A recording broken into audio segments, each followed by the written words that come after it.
After a number of scandals, the heads of the finance and health departments submitted their resignations. I talked about earlier videos in that. Johnson would also only have a few hours left, they say. Britain falls into a government crisis with this. Finance Minister Rishi Sunak and Health Minister Sajid Javid have resigned amid sharp criticism of Prime Minister Boris Johnson. In his letter of resignation published on Tuesday evening, Javid wrote that he had lost confidence in the head of government. And they are now demanding the same from Johnson. It was clear that this government is collapsing now, wrote opposition leader Keir Starmer of the Labour Party in a first reaction. The Tory party is corrupt and just replacing a man will not fix anything. What the country need are quick new elections.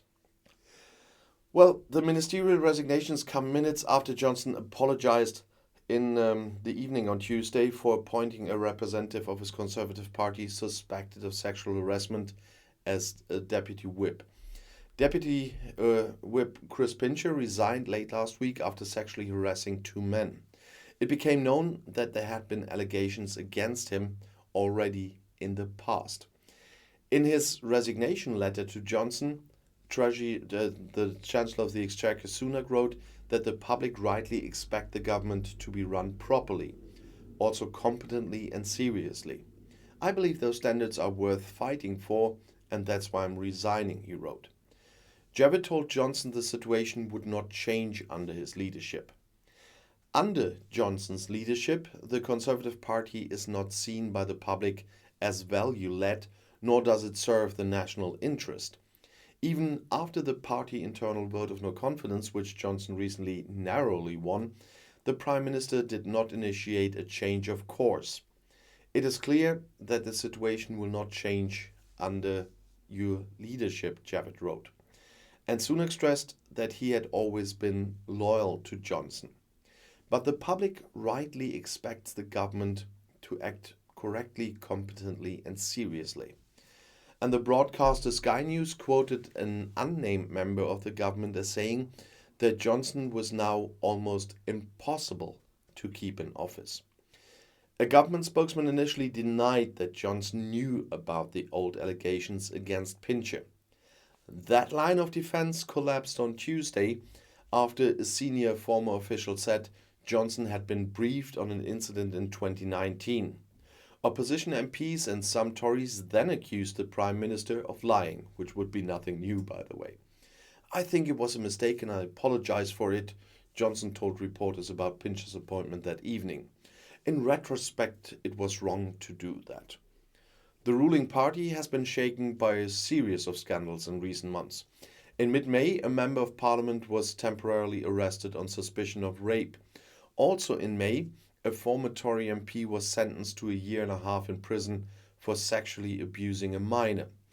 At the end of April, a member of parliament resigned after watching porn videos on his mobile phone in parliament. In addition, there is the scandal surrounding alcohol-fueled parties at the seat of government during the corona lockdowns, which brought Prime Minister Boris Johnson an internal party vote of no confidence. The Prime Minister barely survived the vote in early June. At that time, Health Minister Javid had publicly backed the head of government still. Now Javid wrote that after surviving the vote of no confidence, Johnson had had the opportunity to show humility, grip and new leadership. But now it has become clear to him that the situation will not change under your leadership and you have lost my confidence as a result. The Pincher affair was the last straw for Sunak and Javid. Tory MP Andrew Bridgen, one of Johnson's harshest critics, told Sky News. It's time for Boris to go. He can delay that for a few more hours if he wants. But I and a large part of the party are now determined that he has to be gone by the summer break. The sooner, the better. With the internal vote of no confidence, Johnson wanted to leave the Partygate affair about illegal lockdown parties in Downing Street behind him. Well, the Prime Minister personally had to pay a fine for attending one of the parties. Contrary to the expectations of critics within the party, he remained in office.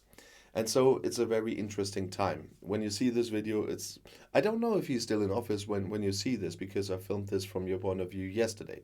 But it's fun. So I'll see you in my next video. Viel Spaß.